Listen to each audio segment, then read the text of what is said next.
A very warm welcome to today's video. Dear viewers, as you all know that the English language is spectacular. There are 14 different types of punctuation marks. For example, full stop, question marks, exclamation mark, comma, semicolon, colon, hyphen, dashes, brackets, apostrophe, quotation marks, and so on.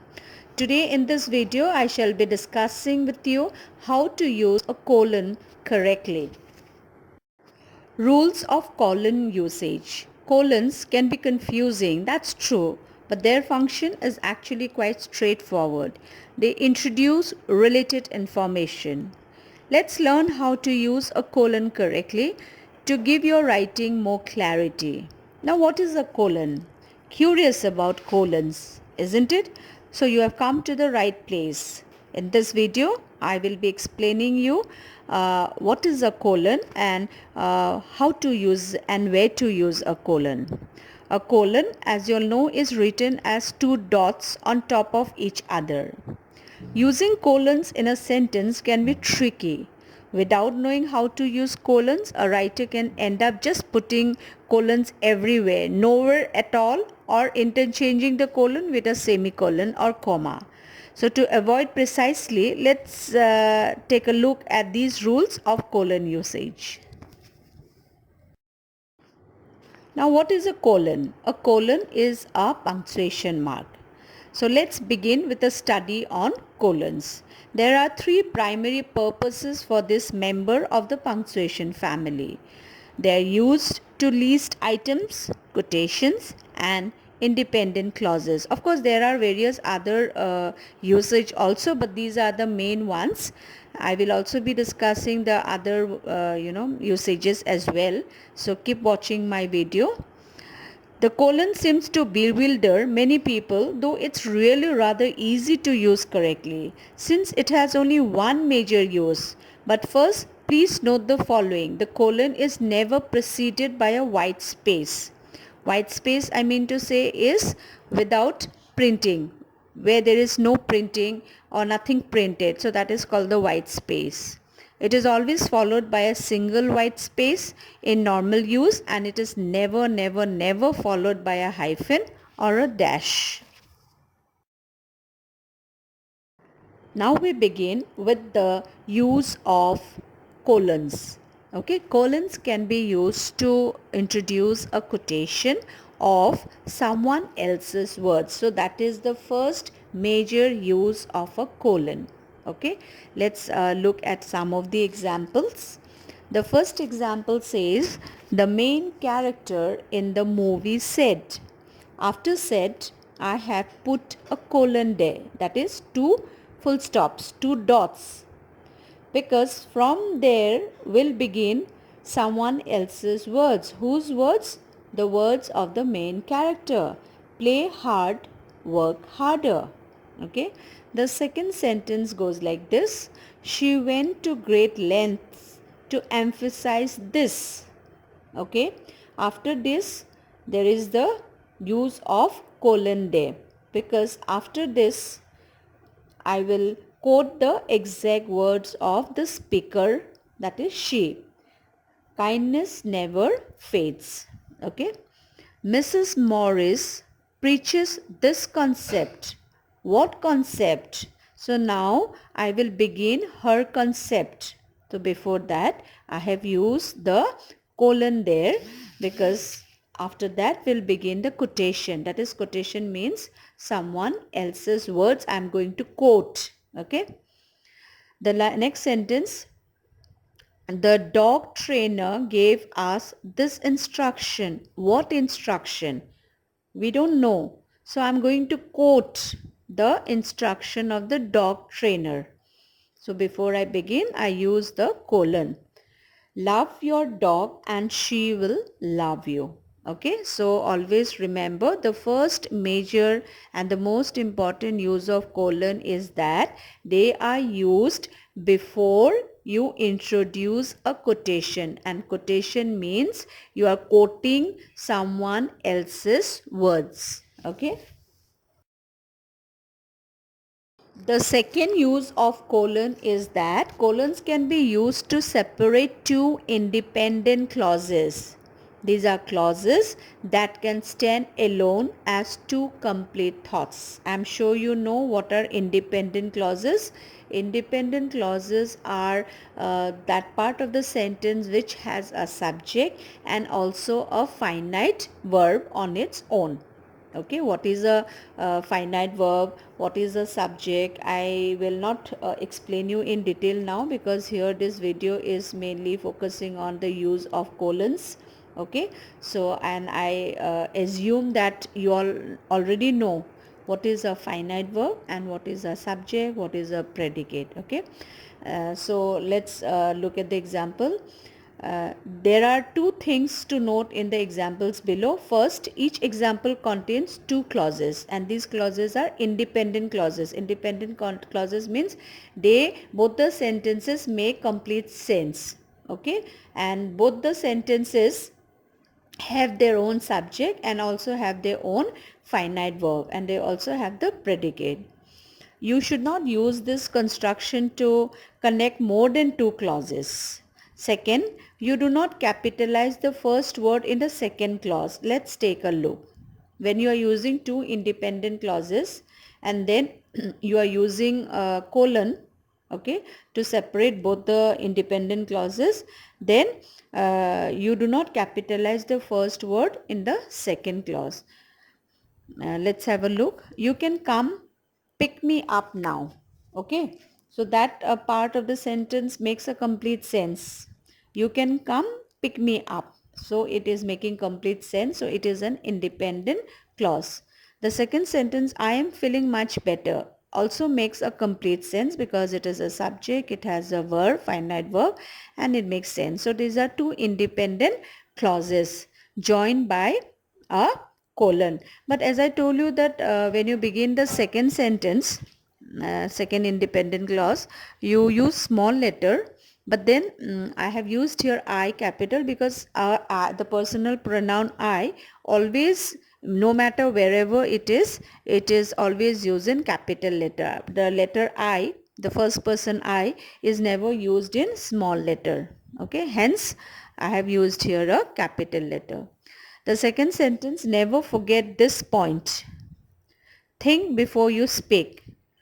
Okay, so here after the colon, you must have seen the second sentence, the second independent clause, think before you you speak, does not begin with a capital letter because T is not a personal pronoun. Okay, just a word. So hence we have used a small letter. The rule is you have to use a small letter when you use two independent clauses separated by a colon. The first letter of the second independent clause will always be a small letter, but in cases where it's a personal pronoun, definitely it will take a capital letter. So never forget this point. Can stand independently. It makes a complete sense.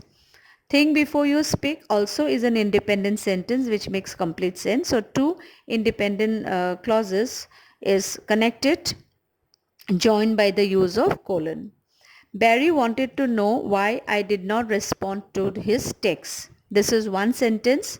It is an independent clause because it has a subject, it has a finite verb, and it makes a complete sense. We are using another sentence, independent clause, that is I had not received it. Okay, so it is again it is connected with one another, but both are independent. They both of these sentences can stand on its own because it has a subject, it has a predicate, and it also has a finite verb. So when we are separating these two independent clauses, we have used the colon, punctuation mark colon here. The town reminded me of my childhood vacation is one independent clause. Both were on the beach is another independent clause, and hence separated with a colon. And when the beginning of the second independent clause is with a small letter, you have noticed, because it is just a common word. But in the previous sentence, I had not, I again is capital because it's a personal pronoun I, and it is always used in capital. The next sentence, the world is a stage, it makes complete sense, so it is a independent clause. Play your role well is again an independent sentence which can stand on its own, and it also can make a complete sense. It makes a complete meaning and a complete sense. So these two are separated with the use of a colon. He cares for no one, colon. He is the epitome of selfish. So both are independent clause, and we have used the same colon here. I have very little time to learn the language makes a complete sense, so it's an independent clause. My new job starts in 5 weeks is another independent clause, and they are joined with the punctuation mark colon. So I am sure you have understood the second use of colon, that they are always used to separate two independent clauses. And important thing to remember about is that the second independent sentence, the first letter will be always small letter, okay, but in case of I, personal pronoun, you have to use capital letter.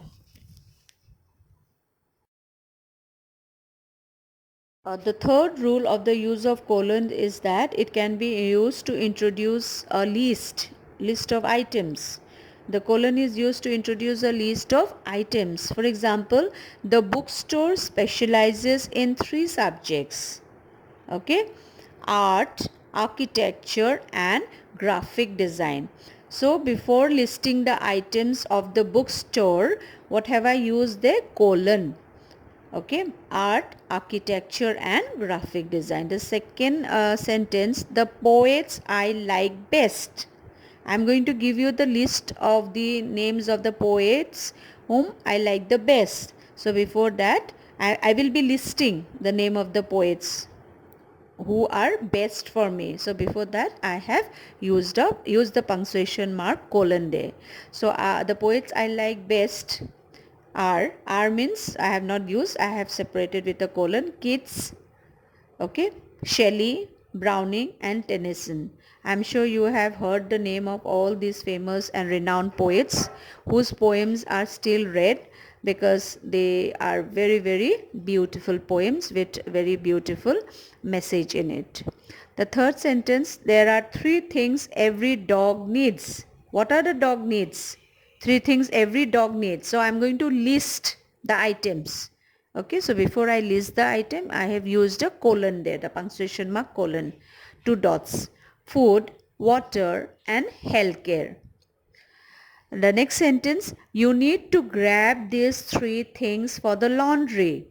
Okay, so now I'm going to list the 3 things. So before that, I have used a punctuation mark colon there.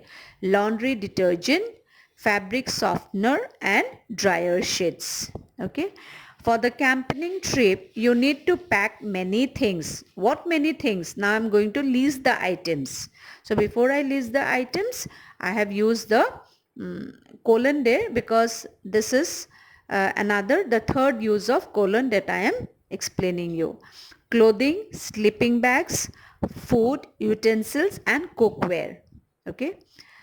This year I want to visit 4 amazing cities.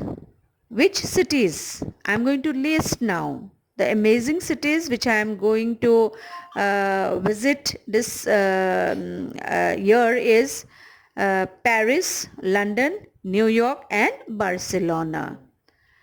Now the first word of the item is only capitalized if it is a proper noun. Remember, okay?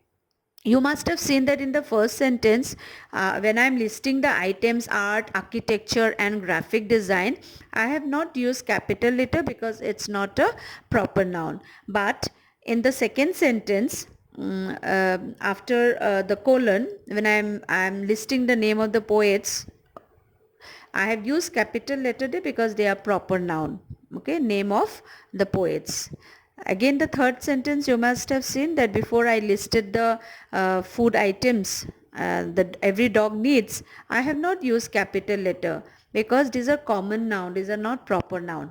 Okay, even for the laundry items which you need to grab, Even those I have not used capital letter. You must have seen laundry detergent, fabric, softener and dryer sheets are not used in capital letter because these are not proper noun. These are only common nouns.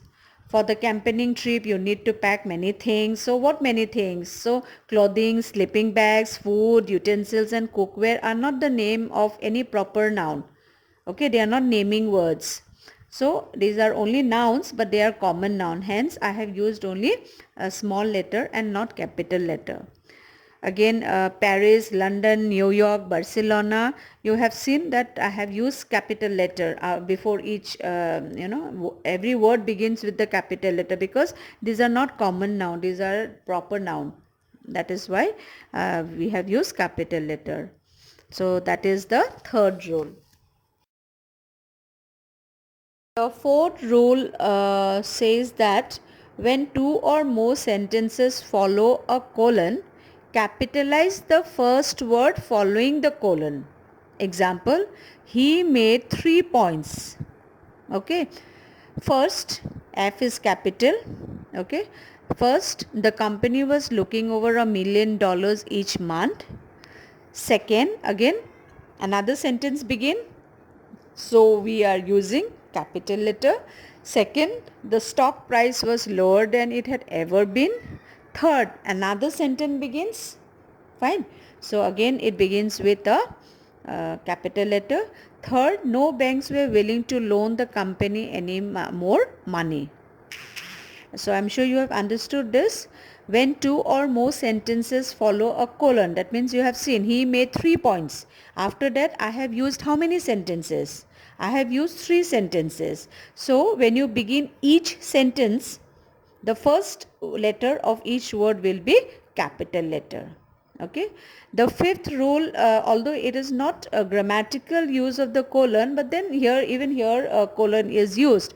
For example, when we use the time, the colon is used to separate hours from minutes with no space before or after the colon. Example, 11 colon 35 am.